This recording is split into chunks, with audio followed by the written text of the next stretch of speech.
मध्य प्रदेश में विधानसभा चुनाव 2023 के लिए अब केवल 5 दिन ही बाकी रह गए हैं और भोपाल जिले के गोविंदपुरा विधानसभा क्षेत्र से भारतीय जनता पार्टी के प्रत्याशी कृष्णा गौर के जनसंपर्क के दौरान भाजपा कार्यकर्ता तो फूल मालाओं से स्वागत करते हुए दिखाई दे रहे हैं, लेकिन श्रीमती कृष्णा गौर को जनता के भारी विरोध का सामना करना पड़ रहा है। लेकिन गोविंदपुरा विधानसभा क्षेत्र से श्रीमती कृष्णा गौर पहले भी विधायक रहीं, लेकिन विकास के नारे पर जो सड़कें बनी वे चंद घंटों में ही उखड़ने लगी और फिर बार बार बनाई गई, जिसे लेकर जनता में भारी आक्रोश है कि भ्रष्टाचार करते हुए जानबूझकर घटिया क्वालिटी की सड़कें बनवाकर जनता की गाड़ी कमाई को बार बार ठेकेदारों पर लुटाया गया। एक तरफ सरकार की नल जल योजना को लेकर बड़े बड़े दावे होते रहे हैं, जबकि राजधानी का ही हाल है।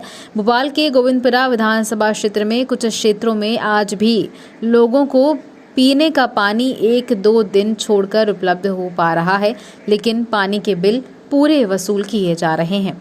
इस बात को लेकर लोगों में भारी नाराजगी दिखाई दे रही है। गोविंदपुरा विधानसभा क्षेत्र से पहले पूर्व मुख्यमंत्री बाबूलाल गौर लगातार जीत दर्ज करते रहे हैं और उनके बाद उनकी बहू श्रीमती कृष्णा गौर को गोविंदपुरा सीट मिली। भाजपा ने परिवारवाद की राजनीति के विरोध के लिए बार बार आवाज बुलंद की। गोविंदपुरा विधानसभा क्षेत्र में अवैध शराब, जुए, सट्टे और गुंडाराज जैसी समस्याओं को लेकर भी आम जनता में भारी आक्रोश दिखाई दिया।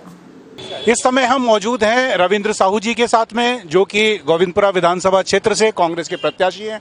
आइए हम उनसे जानते हैं चुनाव की तैयारियां कैसी चल रही हैं। रविंद्र साहू जी बताएं, कैसी चल रही हैं तैयारियां? सघन जनसंपर्क जारी है। पूरे गोविंदपुरा में 13 वार्ड हम कंप्लीट कर चुके, 5 वार्ड हमारे रह गए हैं। 80% वार्ड हमने कवर किए एक दिन में। जिस तरह से आपको यहाँ पर देखने को मिल रहा है कि अपार जनसमर्थन और आपके साथ भीड़ दिखाई दे रही है, कहीं ना कहीं लोग जो जिस तरह की शिकायतें यहाँ पर लगातार आपको बता रहे हैं कि आज भी लोगों के यहाँ पीने के पानी की, साफ सफाई की और सारी समस्याओं से जूझ रहे हैं और जुए सट्टे का अवैध कारोबार, अवैध शराब का कारोबार फल फूल रहा है, इस बारे में क्या कहना चाहेंगे? देखिए, अभी मैं अर्जुन नगर से होके आ रहा हूँ। वहाँ पे मुझे ये बताया गया है कि वहाँ हमारे जो कार्यकर्ता हैं उनको धमकाया जा रहा है, काम नहीं करने की धमकी दी जा रही है और उनसे बोला जा रहा है कि बंद करा देंगे, उठवा देंगे। तो मैं मीडिया के माध्यम से ये मैसेज देना चाहता हूँ कि 3 दिसंबर के बाद भी दिन होता है।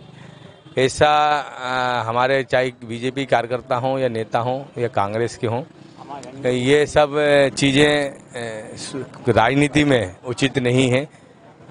हमारे कार्यकर्ताओं को भरोसा दिलाता हूँ कि 17 नवंबर के बाद मैं आज से लेके जीवन में पर्यंत आप लोगों के लिए हमेशा आपके साथ खड़ा हूं। किसी से डरने की जरूरत नहीं है। खुल के आप समर्थन में आइए। कांग्रेस पार्टी और मेरे, हम मिलके जनता की लड़ाई लड़ रहे हैं। जनता के जो मुद्दे हैं, ज़मीनी मुद्दे, उस पर हमने पिछले 4.5 साल से रह के लड़ाई लड़ी है।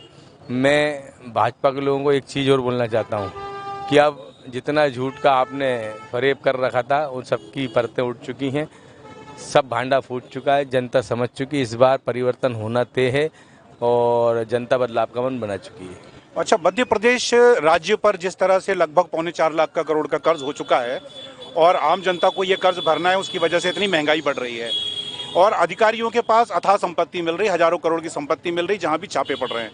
दूसरी तरफ एनसीआरबी की रिपोर्ट कहती है, नेशनल क्राइम रिकॉर्ड ब्यूरो की, कि यहाँ पर सरकार ने एक भी भ्रष्टाचारी के खिलाफ कार्रवाई करने की परमिशन नहीं दी है।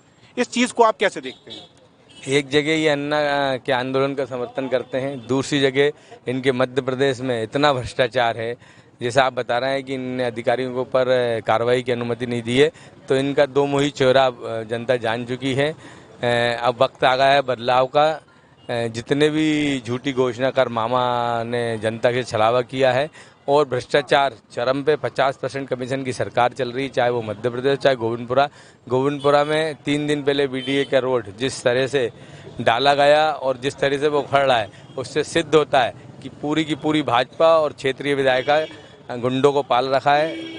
नेता कॉन्ट्रैक्टर हो गए, कॉन्ट्रैक्टर नेता हो गए। इसी में सब ये गोलमाल है, सब गोलमाल चल रहा है। भाजपा हमेशा ये आरोप लगाती है कि कांग्रेस में परिवारवाद की राजनीति हावी है, तो भारतीय जनता पार्टी में क्या परिवारवाद नहीं है? इस चीज को आप कैसे देखते हैं? प्रत्यक्ष उदाहरण गोविंदपुरा विधानसभा। एक ही परिवार को 50 साल किसी भी सीट से चुनाव लड़ाना, इससे बड़ा परिवारवाद तो कुछ होता ही नहीं है। तो ये जनता समझ चुकी है और इस बार जनता परिवारवाद को लेके बहुत आक्रोशित है। लोग कह रहे हैं कि इस बार बदलाव करना है। जो बीजेपी के कार्यकर्ता और नेता वो भी बहुत परेशान है। कितने ही नेता और कार्यकर्ता मेरे संपर्क में हैं जो आदरणीय विधायक जी को उखाड़ फेंकने में मेरी मदद कर रहे हैं।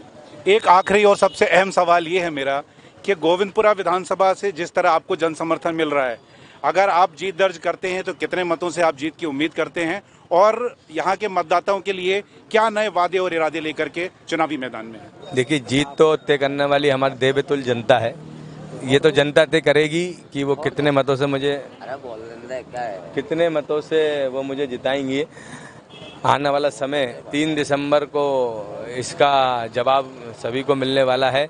बात रही वादों की, तो मैं जनता जनार्दन से ये वचन देता हूँ कि मैं कभी यहाँ से विधायक चुन के आता हूँ तो जो भी विकास के कार्य रुके हुए हैं और जो नहीं हुए, जैसे सीवेज, सड़क, पानी, अपना सरकारी अस्पताल, हम एक स्टेडियम के लिए भी जम्बूरी मैदान में प्रयास करेंगे जो इंटरनेशनल क्रिकेट का स्टेडियम भोपाल में कहीं नहीं है। उसके लिए भी ऐसे बहुत सारी चीज़ों पे हम काम कर रहे हैं जिसके लिए हम आने वाले समय में 5 सालों में जनता की सेवा करके इनको पूरा किया जाएगा। ये इस समय हमारे साथ मौजूद थे रविंद्र साहू जी, जो कांग्रेस पार्टी की ओर से प्रत्याशी हैं गोविंदपुरा विधानसभा क्षेत्र से, और कृष्णा गौर जो भाजपा से यहाँ पर प्रत्याशी हैं, उनको कड़ी टक्कर देते हुए नजर आ रहे हैं, क्योंकि जिस तरह से अपार जन समर्थन इनको मिल रहा है। तो ये रिजल्ट तो 17 नवंबर को होने वाले मतदान में डिक्लेयर हो जाएंगे, और 3 दिसंबर को जिस दिन रिजल्ट आएगा उस दिन हमको ये पता चलेगा कि किसके वादों में कितना दम है। कैमरामैन शानू के साथ दीपक राज दुबे, प्राइम न्यूज़, भोपाल।